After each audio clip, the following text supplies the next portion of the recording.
Q-23, why we go to churches and mosques and what they won't teach you. Singing is communion, a convergence of vibrational energy. Communion means a mass of a spiritual collective or bodies or a gathering of souls. And this happens when you are within an area and the people are within the area are singing the same song or listening to the same music, and praying is the same thing. So it doesn't matter whatever faith you are in, communion is communion. As this happens, your vibrational level is tuned into each other, and a communion, as the people call it, occurs from the spiritual gathering.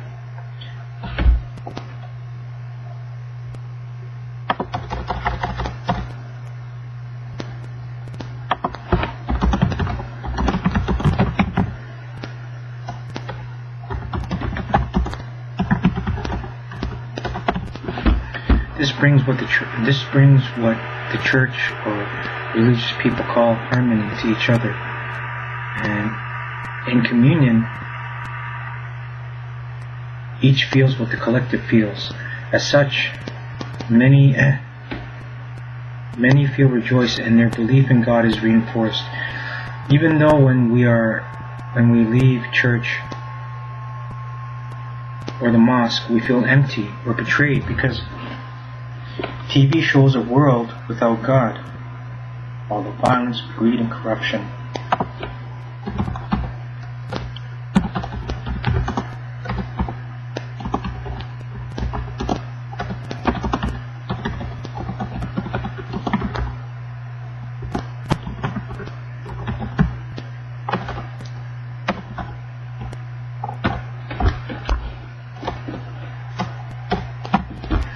How can you hate another based on what they believe?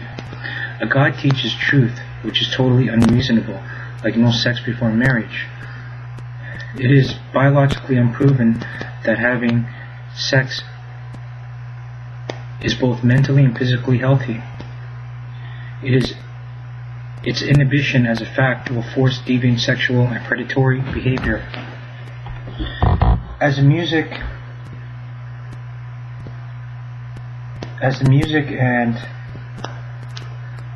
and the words play a subconscious role in washing away negative vibrations with pure positive sounds and thoughts, it's like using a magic eraser as it cleanses all, which dolphins use, as documented, to do away with cancer, as they are erasing cancer or eradicating it, and at the sonic level, using the radar. Also, during communion, the ministers are generating massive power levels, but they do not know the source of the power, and they cannot reproduce it themselves alone. This is a primary reason that once they are away from service, a very small percentage, but a reason for shock, since they are supposed to be holy, accumulate. And since they're supposed to be holy, there are some, a very small number, that accumulate predatory and sexual deviant behaviors as a result of repression,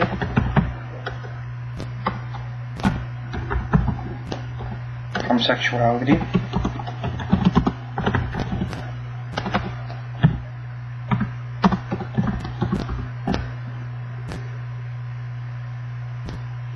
and enforced by negative karma, which doesn't do this, but it spills over to do it.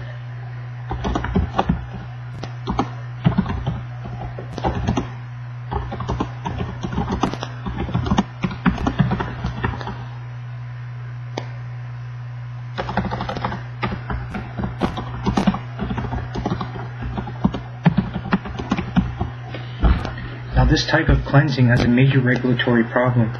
Although it is powerful and extremely effective, it's like getting an oil change without a new filter. All the cleansing does is to subdue your feelings. And since spiritual healing does not take place as the unavoidable sins that we commit are recommitted, sex, violence, stealing, questioning God, etc., the apprehensions of questioning God's authority in the form of why he hates, kills, is vindictive. Why isn't God both male and female? Contradiction. Not a contradiction, but a very good question.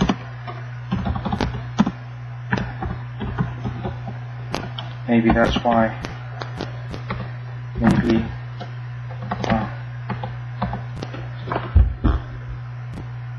Obviously, the obvious doubts, like, why do we have experiences of God outside the church without a minister? How can people of other faith possibly share mystical experiences? And if you look at all other religions, they share common knowledges like the end times. But the literal meanings in it is time, as we know, will end at the linear sense, or end times. As we enter into the fourth dimension, once we pass through the galactic center, there will be more dormant energy. This will allow our brains by default to access more energy that is positive. Therefore, allowing us glimpses of the future. Also, end of times religiously means the end of death cycle, where the science of reincarnation will allow us to see death only as a transition and in a learning process, and therefore no longer fear it.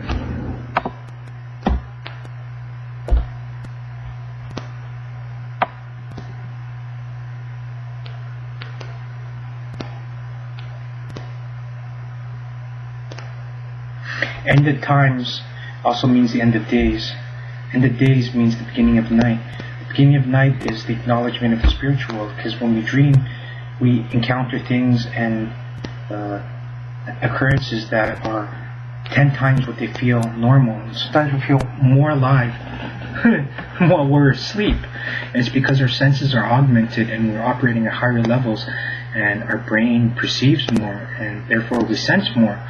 And nothing is lied about, so it's not lied about, it's repressed so that we can learn. So that's why you have to look, read Q-21, Q-31, and then 30, or 31, and then 20, and then go to 30. So when that happens, what we could actually do is be able to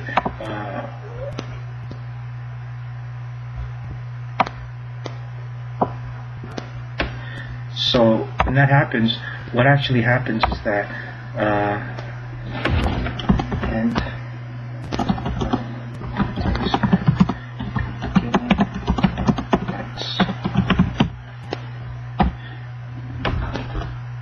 so when that happens, what actually happens is that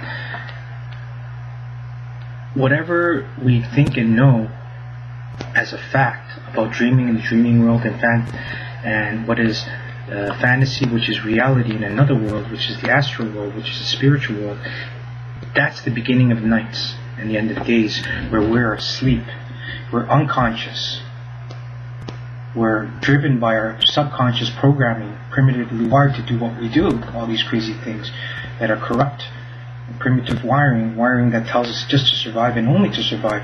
Well, a world where there is survival of the fittest and is only to survive is a world of corruption, where corruption is king. So we can't be spiritual in a world that's only physical. So that end of days is the end of is the beginning of nights, when it's just the combining of the two. It's just like time is not linear.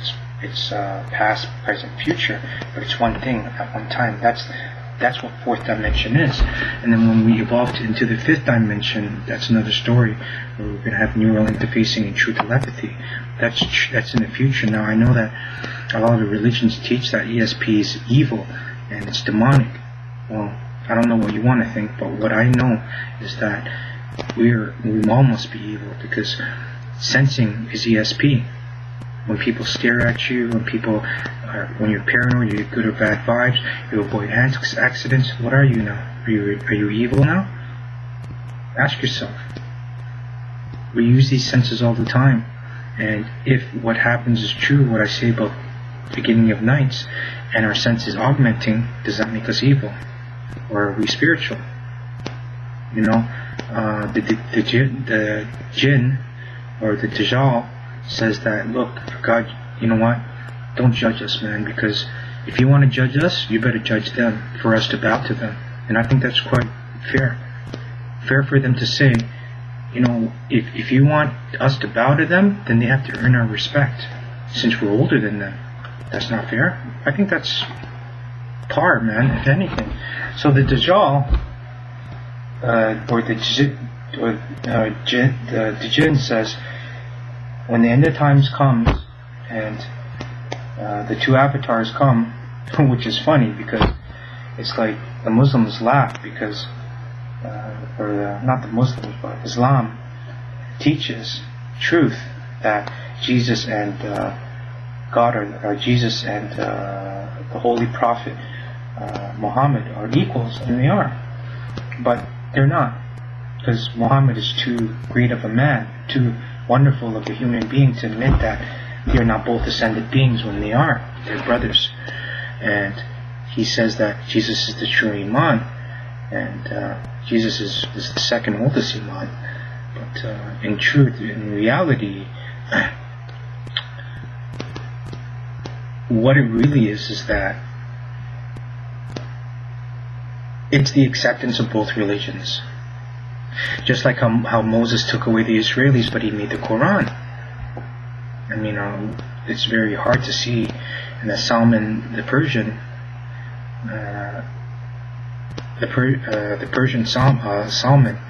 Salman the Persian says that we are all from Adam. So, I mean, we all have a root religion, and it comes from one religion. And it's very interesting to note that we can't see past this. And what we need to do is start to examine everything and start to bind all the religions and find all of the similarities in each and every one of them. So I think 22 is a good read for a lot of people.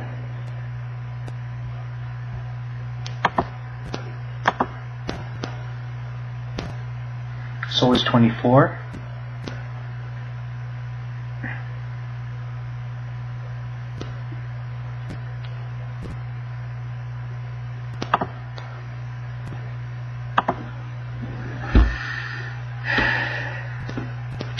This is the reason why we need to develop a higher understanding of the individual mind at the scientific and psychological levels to explain why at the mental and physical and molecular level how all of this is happening.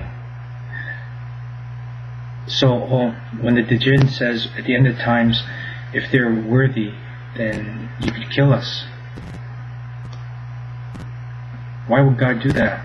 You know, it's like a test. It's like saying, well, the Dajjal are secretly saying, well, we're not really laughing at you, we're not laughing with you or against you, we don't hate you, but it's obvious that they could see the future, and if they could see the future, they could see that humans are polluting the world, and that we're addicted to oil, and that we need better technologies, and our reliance to God and not dependence is only that because faith it needs to be re-examined, but belief does not, because belief is truth, and truth is that spirituality is God and God is us, and that is not a lie, but it needs to be retaught, because if any book teaches about God, it needs to teach about science, religion, life, eating, dieting, exercising, all those things. You would think God would do that. So, I mean, we need to do that. We need to re-examine everything. And part of that is evolving ourselves, because God sent all of these prophets and all of these stories and all of these truths for us to connect so that we can come back to Him, not Him coming back to us. Hasn't He done enough for us? Hasn't He given us His genes and hybridized us as angels and made us into who we are from